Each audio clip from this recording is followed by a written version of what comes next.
Hello friends, आप सभी का बहुत बहुत स्वागत है यूट्यूब चैनल जिंदगी विद अंशिका में। मैं हूं आप सभी के साथ यूट्यूब चैनल जिंदगी विद अंशिका की होस्ट आरजे अंशिका चतुर्वेदी। और फ्रेंड्स, मैं उम्मीद करती हूं कि आप सभी बहुत अच्छे होंगे। जैसा कि आप सभी जानते ही हैं कि आज महाशिवरात्रि का पावन पर्व है, तो आज का ये वीडियो महाशिवरात्रि पर कुछ खास नित्य और सनातन शिव के जन्म या माता पिता का कोई प्रसंग नहीं है, तथापि उनकी विवाह लीला, उनके जीवन चरित्र का अत्यंत मनोहर प्रसंग है।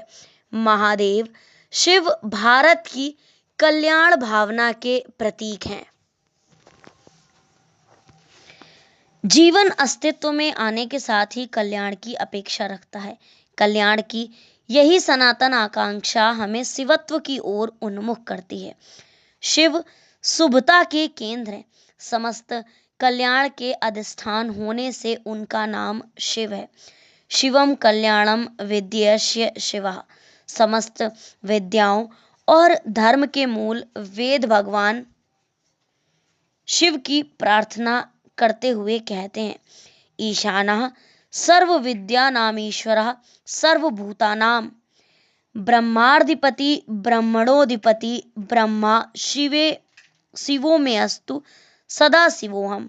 अर्थात जो संपूर्ण विद्याओं के ईश्वर, समस्त भूतों पदार्थों के अधीश्वर, ब्रह्मा के अधिपति, ब्रह्म तेज के प्रतिपालक और साक्षात परमात्मा है, वे सच्चिदानंदमय शिव मेरे लिए नित्य कल्याण स्वरूप बने रहें।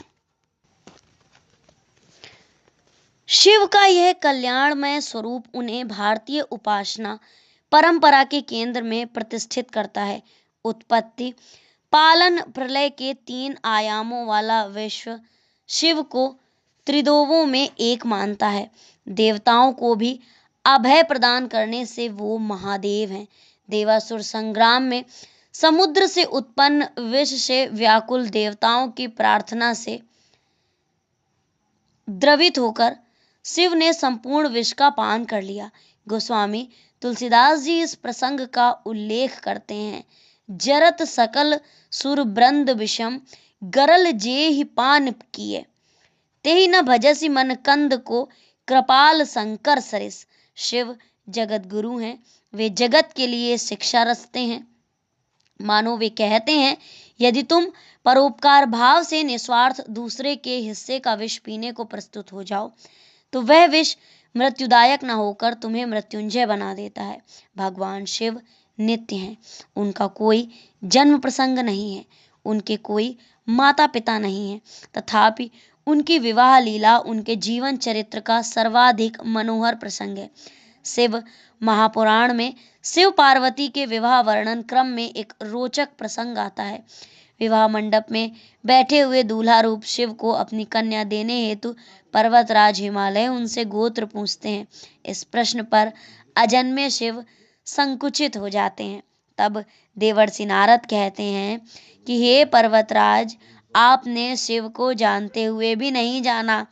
ये कुल गोत्र से सर्वथा रहित हैं, विलक्षण हैं। भगवान शिव बिना गोत्र के ही सुगोत्री और बिना कुल के ही कुलीन है। पार्वती के असाधारण तप से ही ये आपके जामाता यानी कि जमाई हुए हैं। भगवान शिव का यह रूप भारत की सांस्कृतिक चेतना में सुरक्षित है। महाशिवरात्रि पर्व व्रत के साथ साथ भारत के इतिहास भूगोल को धन्य करती हुई मांगल्य गाथा है। महादेव शिव सनातन भारत की कल्याण भावना के प्रतीक हैं। देवी पार्वती के साथ भगवान शिव का योग श्रद्धा और विश्वास का योग है, जिसे महाकवि कालिदास वाणी और अर्थ के रूप में अभिन्न कहते हुए उनकी वंदना करते हैं। भगवान शिव में समाहित है शक्ति। शी का अर्थ ही शक्ति है और शिव में शक्ति भगवती बनकर समाहित है। जीवन की गहन समझ से ही हम उस ध्वनि पर पहुंचे हैं जिसे हम शिव कहते हैं।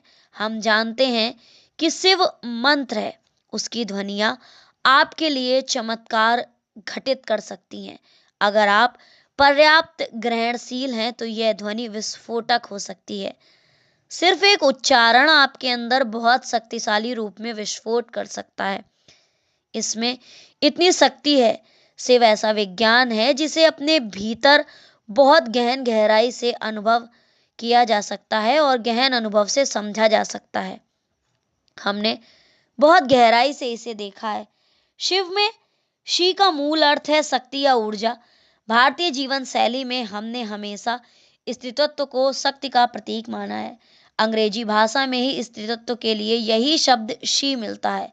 लेकिन अगर शक्ति या ऊर्जा रूपी शी का आप अधिक उपयोग करेंगे तो यह आपको असंतुलित कर देगा। इसलिए इसे मंद और संतुलन बनाए रखने के लिए इस मंत्र में व जोड़ा गया है। वह वाम से आया है जिसका मतलब है प्रवीणता या अधिकार। शिव मंत्र के रूप में एक ऊर्जा देता है और दूसरा उसे संतुलित करता है या उस पर नियंत्रण करता है। दिशाहीन ऊर्जा किसी काम की नहीं होती, वो विनाशकारी हो जाती है। इसलिए जब हम शिव कहते हैं तो हम इस ऊर्जा को एक विशेष रूप में, एक विशेष दिशा में प्रेरित करने की बात करते हैं। जब आप शिव कहते हैं तो इसका किसी पंथ से लेना देना नहीं है। आज दुनिया पंथ के आधार पर बटी हुई है। इसकी वजह से जब आप कुछ बोलते हैं तो ऐसा लगता है कि आप किसी संप्रदाय से जुड़े हैं। शिव पंथ का नहीं, आंतरिक विकास का विज्ञान है। आपको शिव की पूजा भी करने की जरूरत नहीं है। मैं नहीं करती। जब मैं शिव कहती हूं तो वह मेरे लिए सब कुछ है।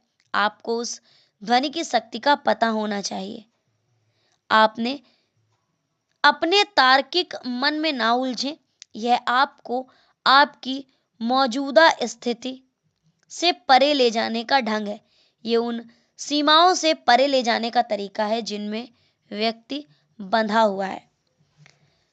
अगर हम बात करें शिव महापुराण की तो वेदार्थ का विस्तार करने वाली पुराण विद्या के अंतर्गत शिव महापुराण भगवान शिव के स्वरूप और महात्म्य का प्रतिपादन करने वाला एक ग्रंथ है।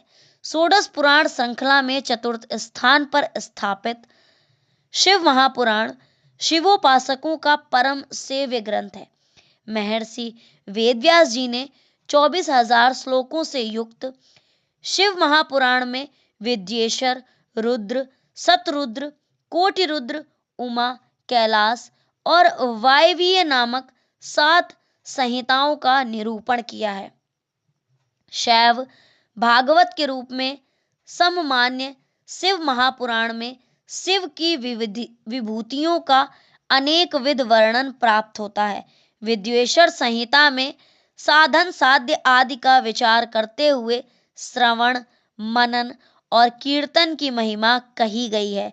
भगवान शिव के ज्योति स्तंभ रूप में प्राकट्य, त्रिदेवों में शिव के महात्म्य, धर्म के विविध स्वरूपों का प्रतिपादन, बंधन मुक्ति की व्याख्या, शिव का करण कार्य स्वरूप, शिव के नाम, रुद्राक्ष एवं भस्म आदि की महिमा बताई गई है। रुद्र संहिता में भिन्न भिन्न कल्पों में भगवान शिव की लीलाओं का वर्णन है। सृष्टि, सती, पार्वती, कुमार और युद्ध नामक 7 खंडों में यह संहिता विभक्त है। शद ब्रह्म से सदा शिव का प्राकट्य, उमा महेश्वर का एकत्व और भगवान शिव की उपासना विधियों का भी प्रतिपादन इस संहिता में हुआ है। देवी सती एवं पार्वती के प्राकट्य और उनसे शिव के विवाह की कथा के साथ ही कुमार कार्तिकेय और गणपति के जन्म और पराक्रम का वर्णन इसी संहिता में प्राप्त होता है। इसी में असुर संहारक शिव के अनेक युद्धों का वर्णन है।